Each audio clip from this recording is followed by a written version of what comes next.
अस्सलाम वालेकुम viewers, welcome to the students platform. आज हम PSO 632 के लेसन नंबर 5 को डिस्कस करेंगे।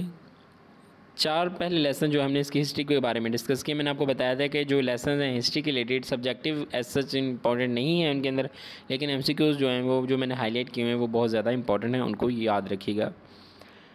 Goals and activities, goals of counselling, criteria for judging goals. यहाँ पर मुख्तलिफ गोल्स बयान किए गए हैं, इनको वन बाय वन डिस्कस करते हैं। पहला है फैसिलिटेटिंग बिहेवियर चेंज। ये कह रहा है कि ज़रूरी है कि काउंसलिंग के रिज़ल्ट्स में क्लाइंट्स के बिहेवियर में एक नुमायाँ तब्दीली नज़र आनी चाहिए, यानी कि काउंसलिंग का जब अमल ख़त्म हो गया तो क्लाइंट का बिहेवियर जो है एक ख़ास हद तक तब्दील हो जाना चाहिए।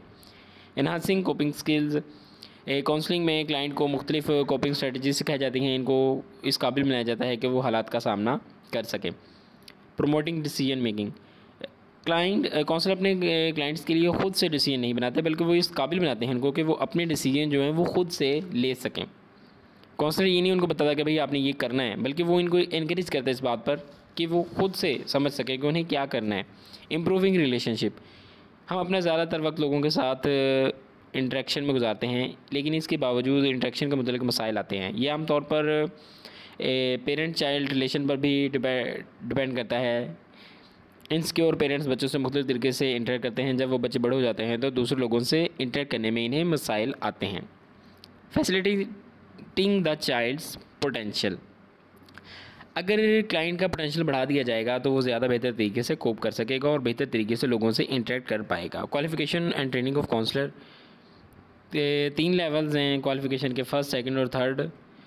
इनके अंदर कह रहा है कि फ़र्स्ट के अंदर एसोसिएट डिग्री होनी चाहिए, उसके अलावा मास्टर डिग्री होनी चाहिए, और थर्ड को डॉक्टरेट डिग्री जो है वो होनी चाहिए।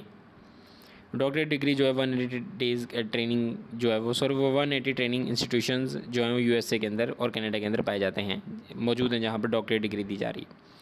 Core areas of study in counselling, counselling के अंदर कोर एरियाज़ जो हैं वो प्रोफेशनल किन किन एरियाज़ के अंदर, फील्ड्स के अंदर काउंसलिंग की जा रही है। Assessment, group work, helping relationship, career development हो गया, और research and program evaluation, professional identity, social and culture diversity. इन सब प्रोफेशंस के अंदर, फील्ड्स के अंदर काउंसलिंग इंसान हमें सिखाई जा रही है। Work activities of counselor, work activities के अंदर क्या क्या कर रहे हैं काउंसलर? असेसमेंट कर रहे हैं लोगों की, इंडिविजुअल की काउंसलिंग कर रहे हैं, ग्रुप की असेसमेंट कर रहे हैं, गाइडेंस प्रोवाइड करें, career assistance, referrals, consultation, research, evaluation, accountability और प्रिवेंशन, ये सारा काम जो है वो काउंसलर्स करते हैं। इंडिविजुअल असेसमेंट एंड काउंसलिंग, ये चीज़ एक काउंसलर की प्राइमरी स्किल समझी जाती है, इसके ज़रिए दूसरे तमाम एक्टिविटीज़ मीनिंगफुल बनती हैं। इफ़ेक्टिव काउंसलर स्किल्स रिक्वायर्ड,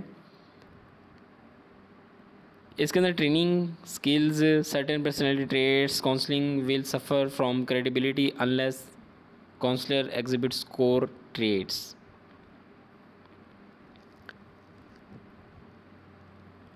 आगे ग्रुप काउंसलिंग, ग्रुप काउंसलिंग के अंदर कह रहा है कि ग्रुप काउंसलिंग या group guidance focus on assisting counselees to cope with their day to day adjustment and development concern. मतलब कि ग्रुप के अंदर जो है लोगों को एक दूसरे के साथ डील करना, एक दूसरे के साथ कोप करना, किस तरह गाइडेंस भी यही चीज़ है कि उनको गाइडेंस प्रोवाइड की जाती है कि एजुकेशन, वोकेशनल, कैरियर, पर्सनल और सोशल लाइफ के अंदर वो किस तरह जो है लोगों से डील करें। कैरियर असिस्टेंस के अंदर भी कैरियर के रिलेटेड गाइडेंस प्रोवाइड की जाती है कि उनकी लाइफ जो है आगे चलकर उनको कौन सा जो शोबा वो इख्तियार करेंगे, कौन सा किसके अंदर वो आगे जो है वो किसको वो सेलेक्ट करेंगे जो आगे चल के उनके लिए हेल्पफुल साबित होगा। काउंसलर किसी बंदे को ये नहीं बताता कि आप ये वाला शोबा सेलेक्ट कर लें, बल्कि वो इस तरीके से उसकी गाइडेंस करते हैं कि वो बंदा खुद से जो है वो ये जज करने के काबिल बन जाता है कि वो किस चीज़ के अंदर उसका इंटरेस्ट ज़्यादा है या किस चीज़ के अंदर जो है उसको आगे जाकर फ़ायदा होने वाला है। आगे ये सारा placement and follow up, referrals, consultation, research, ये सारा जो है इवैल्यूएशन, इसके स्टेप्स बताए गए हैं काउंसलिंग के अंदर। प्रिवेंशन के अंदर कह रहा है कि provide help in prevention of disease, इसके अंदर डिजीज़ के रिलेटेड से बचने की जो है प्रिवेंशन प्रोवाइड की। इवैल्यूएशन का वही जो इवैल्यूएट करते हैं काउंसलर जो हैं वो एक बंदे को, उसकी ये इवैल्यूएशन जो है ये बहुत ज़्यादा काउंसलिंग के अंदर इंपॉर्टेंट रोल अदा करती है। उसी से पता चलता है कि नेक्स्ट क्या उसके ऊपर किस चीज़ को अप्लाई करना है या उसका इंटरेस्ट क्या है। काउंसलर्स कहाँ कहाँ पे वर्क करते हैं? एजुकेशन इंस्टीट्यूट में हो, कॉलेजेस में वर्क करते हैं, रिहेबिलिटेशन सेंटर्स के अंदर हो गए, इंडस्ट्रीज़ के अंदर, हॉस्पिटल्स के अंदर भी, इवन कि यहाँ पे मेंशन नहीं है बट हॉस्पिटल्स के अंदर भी होते हैं, मुख्तलिफ एजेंसीज़ के अंदर भी होते हैं, प्राइवेट प्रैक्टिस भी करते हैं, marriage and family counselling centres भी इन्होंने कायम किए हुए हैं। फिर ये था हमारा lesson. I hope I made it clear. मिलते हैं जल्दी नेक्स्ट लेसन में। Till then take care. अल्लाह हाफिज़।